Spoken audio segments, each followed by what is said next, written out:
I'm Lights, and this is You Interview on Ourzone Magazine.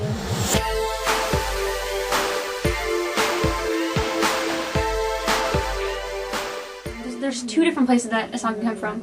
One is what I'm feeling and what I want to talk about at that time, so I'll sit down and write exactly what I need to say, and it feels really good, and it's the most cathartic kind of songwriting. The other is the creative type of songwriting, which is inspired by like a beat or a synth sound or something when I'm exploring on my recording devices or my instruments, just finding different sounds that inspires an idea of a song too. So it comes from either places, and when both come from the same, if one song can come from both, it's even better.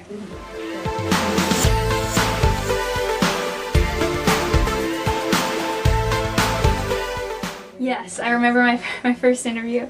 It was, it was for a newspaper. I was living in a small town in Ontario called Chesley, and it was for and Owen Sound was the next major city, and it was called, I think it was the Owen Sound Sun or the Owen Sound Times or something. It was like the local paper, and I was 16, and I had my band. It was like a pop punk band, and we did this Canada Day show, and they were doing an interview on me for the paper.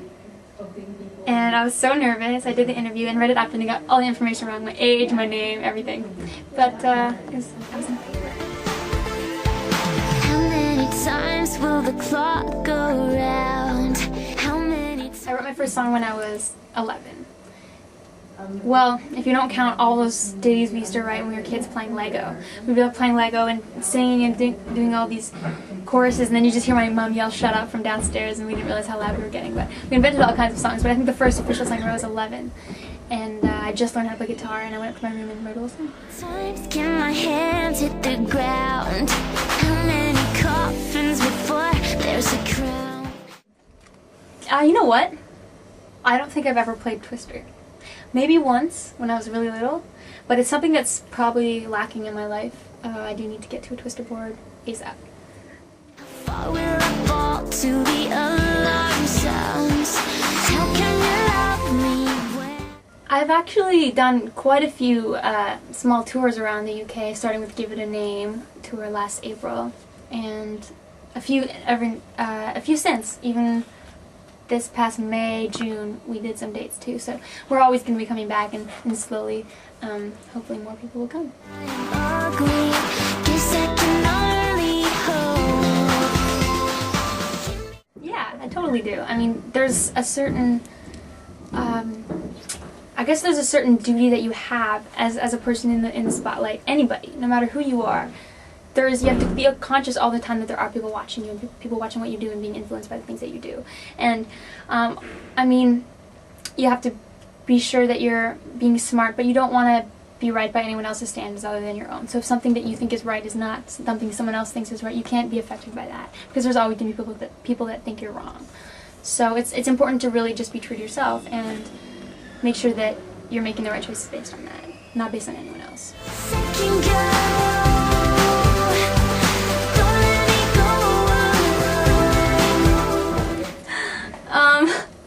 You know what? That's closer to the truth than not, because I do enjoy video games a lot, and I do enjoy music a lot. So that's two things I do love. It's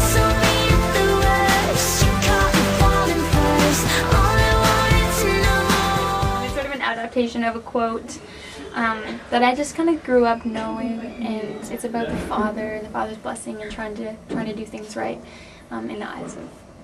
And my dad's been a big influence to my music, so that's part of it. Give me a second go. It's awesome. It's one of the best feelings. You know, over the past year, I've kind of discovered how awesome the people are that I meet at my shows. Everyone's so cool and so nice, and I want to hang out with them. So seeing people come back or being repeat offenders is the best. There's even people tonight that I saw upstairs before the show that I recognize, and they've come from all over to come to the show, and I feel so supported and good, and I'm so thankful for you guys. There's never a break. Conquer a ladder, then slip on a snake. The whole record was definitely something that meant something to me. The whole record means a lot to me.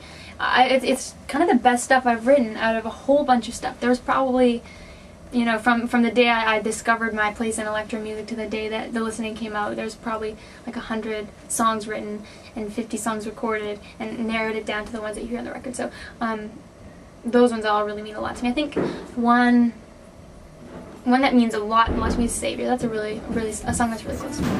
River turned into a lake, and I'm wondering now before it's too late. If I'm not touring, a typical day is roll out of bed. You know, it's so funny because there's really rarely a day that I get, maybe 4 days a month I get where it's just a normal day. So it's not really a normal day. But I think if I'm not on tour, I'll wake up, I'll go for a walk, because I don't have a car. In Toronto it's useless having a car. Walk around, grab a tea, play some World of Warcraft, play some guitar, walking around my apartment. It's one of the funnest things to do. Just walk around, playing music, singing, and then walking onto the patio and singing to Toronto. It's really fun. I do that. And I have this old ghetto blaster on top of my fridge. I'll blast music and clean up or something. My place always needs cleaning because I'm always gone.